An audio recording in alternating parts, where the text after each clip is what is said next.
If you have a golf instructional video on YouTube, then you get sent all kinds of golf videos, instructional videos. They come right to you because they figure that's what you're interested in. And it's true. But some of the information out there I don't agree with. Let me put it that way. So today, I'm going to debunk what I don't believe in, and I'm going to show you my way of doing things versus the way some other people are describing it to do the golf swing. Now, there's one rule you, as the consumer, have to abide by, and that is if it ain't broke, don't fix it.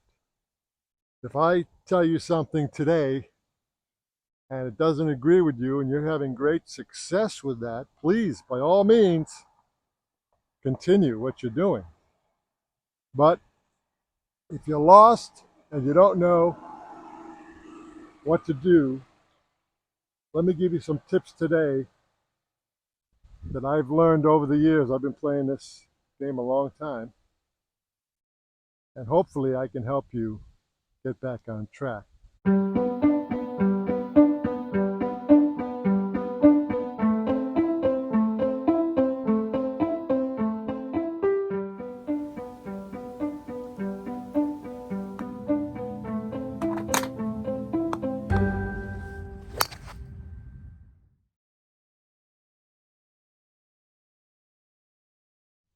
So many people say you have to reach for the ball. You know, if you're standing like this, that's what you do.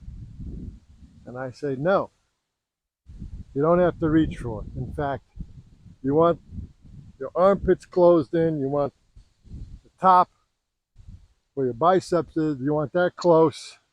You want to be close at address. And then when you start to take away, you turn everything, the shoulders and everything.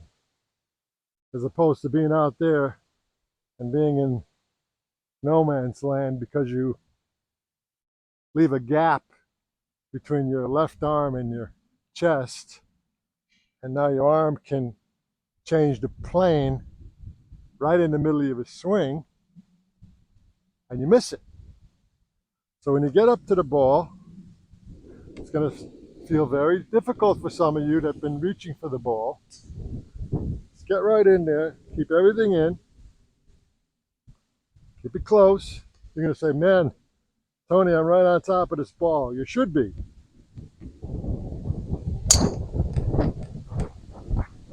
And you rip it. It's going to take some practice, but you can do it. No reaching for the ball. No. So that's out. And this is for every club, because your shoulder needs to be able to turn one unit like this and hit. Let me hit another one.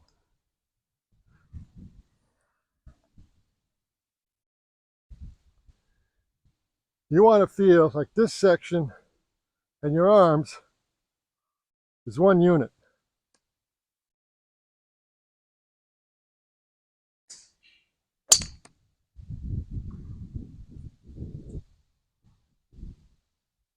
Right down the middle with plenty of pop. And you know why you know that? Because you heard it. Hit dead center.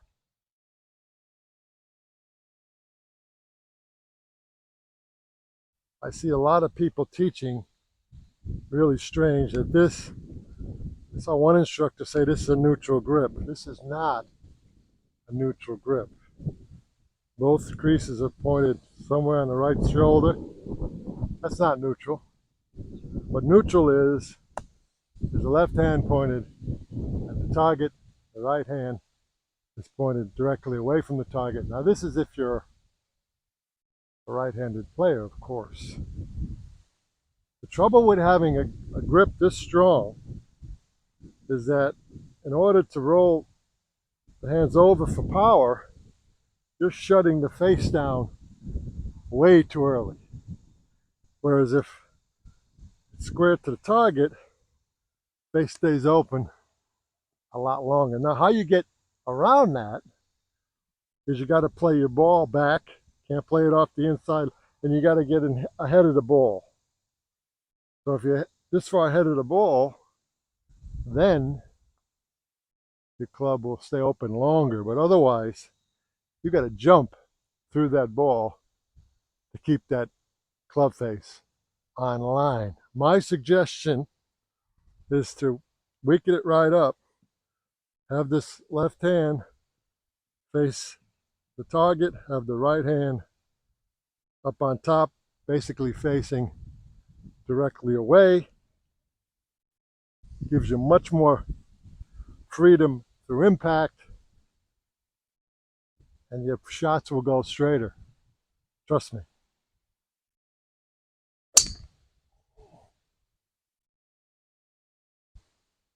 I should be playing today. What am I doing this for?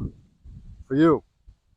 So, left hand should be pointed at the target, right hand directly away. If you're having trouble, change your grip. On the range, hit a bucket of balls that way. See what happens.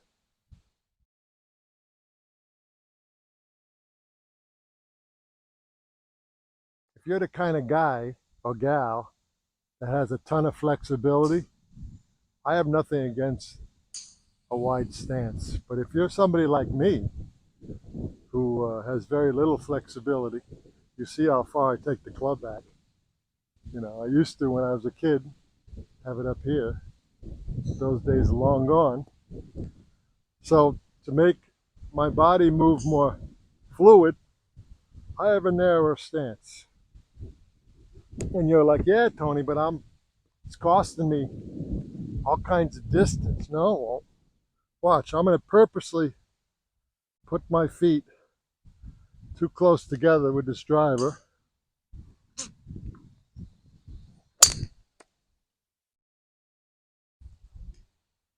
That didn't cost me any distance. I hit it very well. In fact, I hit a hook shot. So the stance that you should take, depending on your flexibility, you should be comfortable. I'm not going to tell you. I basically go by the armpits. I don't go outside the shoulders like some will say. I'll lose my balance that way. And balance, my friends, is the most important part here. You don't want to lock up. You don't want to fall around. You want to keep your balance. So let me show you. When I hit a normal driver, I go to my armpits with the left foot a little turned out, the right foot perpendicular. Don't do this because you'll sway on it.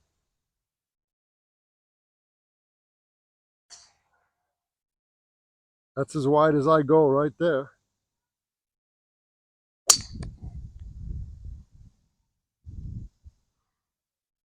I hit the pants off it. It's not going to cost you any distance, and you'll keep your balance. Work with it on the range and see what happens.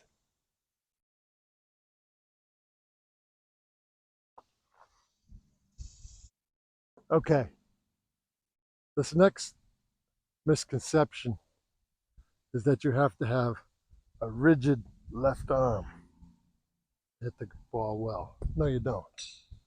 I mean, especially if you don't have flexibility. Usually pros and amateurs who have an incredibly stiff left arm have it because they're flexible and everything goes with it. The shoulder has no problem turning because they're flexible and through their trunk. But if you're a senior golfer or a guy that has physical problems like I do, then you can soft arm it, as we call it, just keeping the arms not bent, but not rigid. And it takes a lot of pressure off your swing.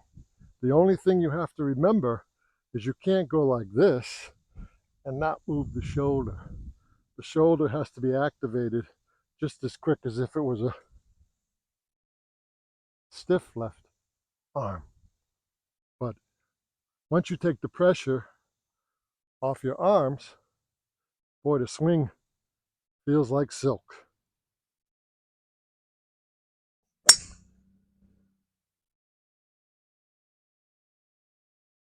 Just like that. No tension. You're just swinging with soft arms and no tension. Try it next time you're on the range.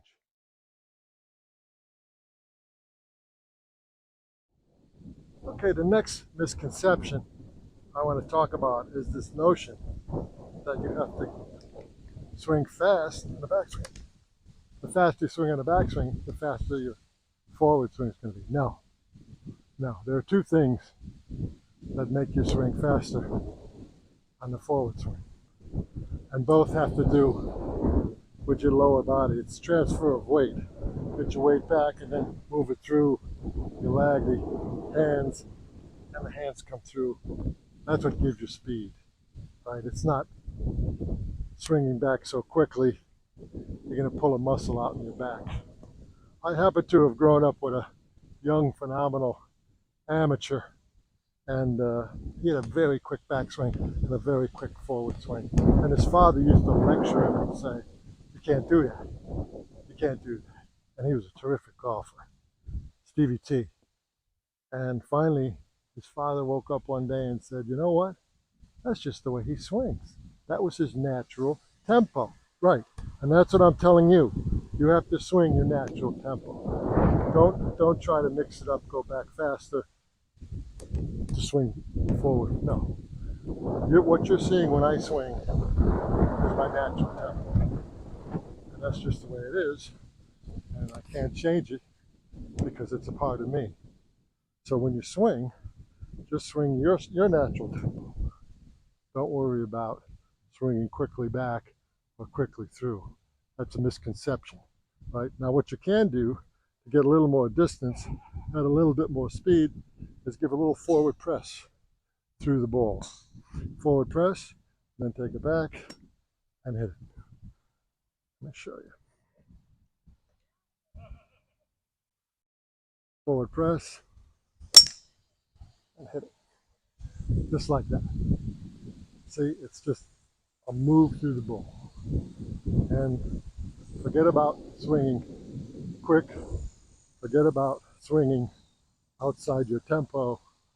Just swing your normal speed and you'll be better off and more consistent for it. Okay? So until next time, I hope some of these things have debunked a lot of these myths that you see online.